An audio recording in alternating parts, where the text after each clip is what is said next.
धर्मांतरण का गिरोह चलाने के आरोपी छांगुर बाबा के ठिकानों पर आज भी बुलडोजर वाली कार्रवाई जारी है। यूपी के बलरामपुर में छांगुर बाबा ने सरकारी जमीन पर कब्जा करके एक कोठी बना ली थी, जिसे ध्वस्त कर दिया गया है। छांगुर बाबा की ये चमचमाती कोठी अब चकनाचूर हो गई है। छांगुर बाबा के धर्मांतरण लोक को योगी सरकार के बुलडोजर ने मिट्टी में मिला दिया। करीब आधा दर्जन से अधिक जेसीबी लगी हुई है और लगातार हटाने का काम चल रहा है। मैं आपको बताना चाहूँगा, ये पूरी बिल्डिंग आप देख सकते हैं। थोड़ा सा मैं दिखाना चाहूँगा, यहाँ लाल क्रॉस लगाया गया है। क्रॉस से ही इस तरफ का जो इलाका है, दाएं हाथ का इलाका है, वहीं तक ये बिल्डिंग ध्वस्त की जाएगी, बाकी की बिल्डिंग जो ही रहेगी। छांगुर बाबा न सिर्फ हिंदू लड़कियों के साथ छल कपट का धंधा चलाता था, बल्कि सरकारी जमीनों पर भी कब्जा कर लेता था। लेकिन जैसे ही उसकी पोल खुली, उसका साम्राज्य जमींदोज होने लगा। जिस सरकारी जमीन पर सरकार ने डिग्री कॉलेज बनाने की तैयारी की थी, उस पर छांगुर ने अपना महल खड़ा कर दिया था। छांगुर बाबा अब सलाखों के पीछे है। उसके गुनाहों के राज एक एक कर बाहर आ रहे हैं। यूपी के बलरामपुर में जिस कोठी पर बुलडोजर चला, वो न सिर्फ बाहर से चमचमा रही थी, बल्कि अंदर का नजारा भी काफी आलीशान था। इस सफेद रंग की कोठी को बनाने में छांगुर बाबा ने करोड़ों रुपए खर्च कर दिए। इसकी बनावट ऐसी थी जैसे किसी बड़े व्यापारी या किसी बड़े नेता का फार्म हाउस हो। लेकिन प्रशासन की नजरों से ये ज्यादा दिनों तक बच नहीं पाया। जिस हिस्से पर बुलडोजर चला, वहां 40 कमरे बनाए गए थे। इस अवैध हिस्से पर बिजली की सप्लाई के लिए सोलर पैनल लगाए गए थे। इस हिस्से में 10 सीसीटीवी लगाए गए थे। कोठी के चारों तरफ बाउंड्री वॉल पर तार दौड़ाई गई थी। इस तार में रात के वक्त करंट दौड़ाया जाता था, ताकि कोई अंदर ना आ सके। मेन गेट से कोठी तक जाने के लिए 500 मीटर की प्राइवेट रोड बनी हुई है।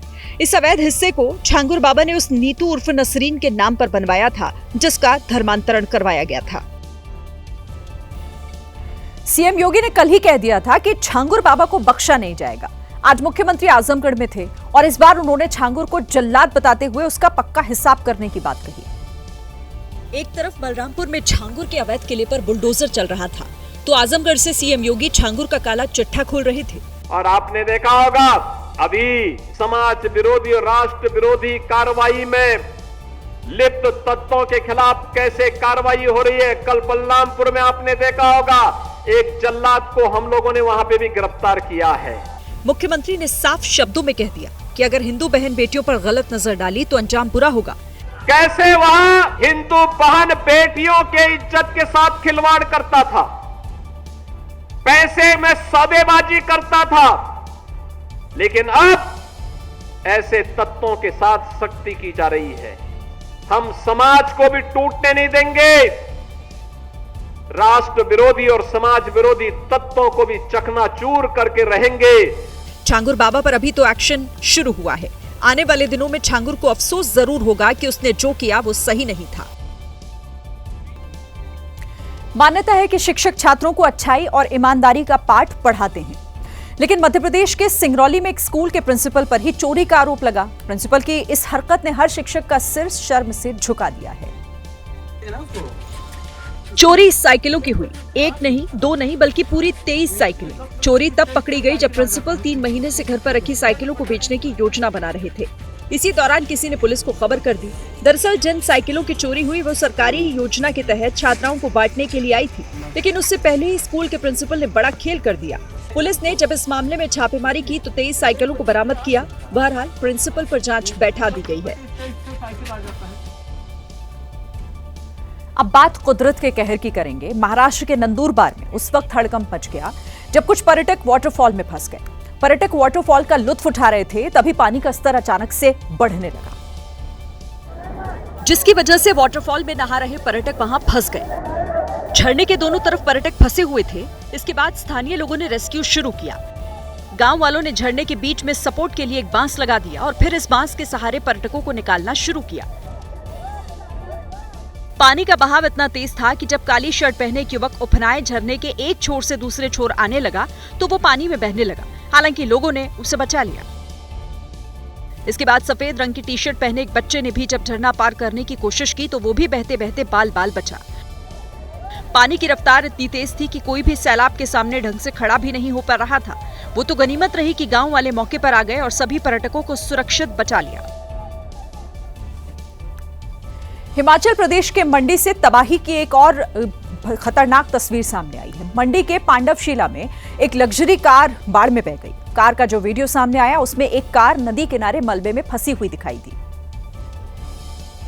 और वीडियो में दिखा कि सफेद रंग की कार नदी में लटकी हुई थी। कार के आगे का हिस्सा झुका हुआ था। बताया गया कि कार मालिक ने हाल ही में नई कार ली थी और नदी में जब बाढ़ आई तो घर के बाहर खड़ी कार भी बाढ़ के साथ बह गई। पास में ही एक और कार सैलाब में फंसी दिखाई दी, जिसे निकालने के लिए बुलडोजर की मदद ली गई। वहीं बाढ़ और बारिश से मंडी में कई घर भी क्षतिग्रस्त हो गए। बुधवार को नागपुर में हुई मूसलाधार बारिश की वजह से काफी कहर बरपा। भारी बारिश से कई इलाकों में बाढ़ जैसे हालात बन गए। नरेंद्रनगर में तो सड़कों पर इतना पानी भर गया कि कई मकान पानी में डूब गए और ऐसा लगा मानो पानी की शक्ल में आसमान से आफत बरस रही हो, क्योंकि भारी बारिश के बाद नागपुर के नरेंद्रनगर में सड़कें डूब गई। मोहल्ले में जितने भी घर थे वो सभी बाढ़ में डूबे नजर आए। वहां का नजारा देखकर तो ऐसा लग रहा था जैसे ये घर किसी नदी के ऊपर बने हों, क्योंकि जहां तक नजर जा रही थी सिर्फ पानी ही पानी दिख रहा था। मूसलाधार बारिश ने नागपुर के कई इलाकों में जनजीवन को अस्त व्यस्त कर दिया। बताया जा रहा है जो लोग इन घरों में फंसे थे उन्हें सुरक्षित स्थानों पर पहुंचाया गया है। नेपाल से सटे यूपी के श्रावस्ती में भी 6 घंटे की बारिश से बाढ़ जैसे हालात हो गए, जहां कई जगहों पर बाढ़ का पानी सड़क और पुलिया के ऊपर बह रहा है। इससे कई जगह पर आवाजाही पूरी तरीके से प्रभावित हुई है।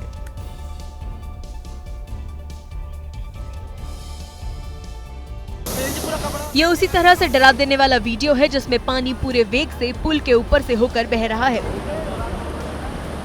ऐसे खतरनाक हालात में कुछ लोग मोटरसाइकिल से रास्ता पार करने का जोखिम उठा रहे हैं, तो कुछ बच्चे भी पुल के ऊपर पानी के बीच से सड़क पार करते दिखाई दिए। हालांकि ज्यादातर लोग पुल के ऊपर बह रहे बाढ़ के पानी को पार करने की हिम्मत नहीं जुटा पा रहे हैं और सुरक्षित किनारे पर ही खड़े होकर पानी के उतरने का इंतजार करते दिखे, क्योंकि भिनगा इलाके के इस पुल पर पानी के तेज रफ्तार के बीच फंसकर यहीं पर एक बाइक सवार बह गया था। बाइक सवार को तो किसी तरह गोताखोरों ने बचा लिया, लेकिन उसकी बाइक बाढ़ में बह गई। भारी बारिश के बीच प्रशासन अलर्ट मोड पर है। बात अब राजस्थान की, जहां झुंझुनू से भी सरकारी सिस्टम की पोल खोलने वाली एक तस्वीर सामने आई है। यहां स्टेट हाईवे का एक हिस्सा उद्घाटन से पहले ही बारिश के पानी में बह गया, जिसका वीडियो सोशल मीडिया में वायरल हो गया। पोल बाघुली और जहाज इलाके को नेशनल हाईवे 52 से जोड़ने के लिए 6 महीने पहले ही ये सड़क बनाई गई थी, जो उद्घाटन की बाट जो रही थी। लेकिन भारी बारिश के बाद नदी का जलस्तर बढ़ा और तेज बहाव में सड़क का बड़ा हिस्सा बह गया। बिजली का खंभा भी सड़क के साथ साथ पानी के तेज बहाव में गिर गया। सड़क निर्माण का काम कुछ हफ्ते पहले ही पूरा हुआ था और जल्द ही उसका उद्घाटन होने वाला था, लेकिन मॉनसून की पहली बारिश भी सड़क झेल नहीं पाई। इस घटना के बाद लोगों ने सड़क की गुणवत्ता पर सवाल उठाए। लोगों ने यहां तक आरोप लगाया कि सड़क बनाने में घटिया सामग्री का इस्तेमाल हुआ, जिससे सड़क पानी में बह गई। यूपी के मुरादाबाद में एक युवक ने अपनी ही पत्नी से जान का खतरा बताते हुए पुलिस से शिकायत दर्ज कराई है। युवक का आरोप है कि उसने मेहनत मजदूरी करके अपनी पत्नी को पढ़ाया लिखाया और एएनएम की नौकरी दिलवाई। अब वही उसकी दुश्मन बन बैठी, क्योंकि एएनएम बनते ही उसकी पत्नी दूसरे को दिल दे बैठी। तो मैं कैसे क्या करूंगा बताओ, रह के ये मरवा देगी मुझे डर इसलिए है कि मरवा देगी। पीड़ित संतपाल ने कहा कि उसने अपनी पत्नी को एएनएम की नौकरी दिलाने के लिए दिन रात मेहनत की और 5 से 6 लाख रुपए खर्च किए, लेकिन नौकरी मिलने के बाद वो पड़ोस में रहने वाले सुनील चौहान नाम के शख्स के प्यार में पड़ गई। धीरे धीरे उनकी नजदीकियां बढ़ी। पत्नी ने अपने भाइयों के साथ मिलकर उसकी हत्या की योजना बना ली। पुलिस ने इस मामले में जांच के बाद कार्रवाई का भरोसा दिया है। तो उसमें हम लोग गहराई से इसकी छानबीन कर रहे हैं और जो आरोप प्रत्यारोप है उसके दृष्टिगत जो भी साक्ष्य मिलेगा उसके हिसाब से हम लोग इसमें अग्रिम कार्रवाई करेंगे। संतपाल की शादी 2014 में पम्मी सागर से हुई थी। शुरुआती कुछ सालों तक सब कुछ ठीक रहा, उनके 2 बच्चे भी हुए, लेकिन आरोप है कि एएनएम बनते ही पत्नी का रवैया बदल गया।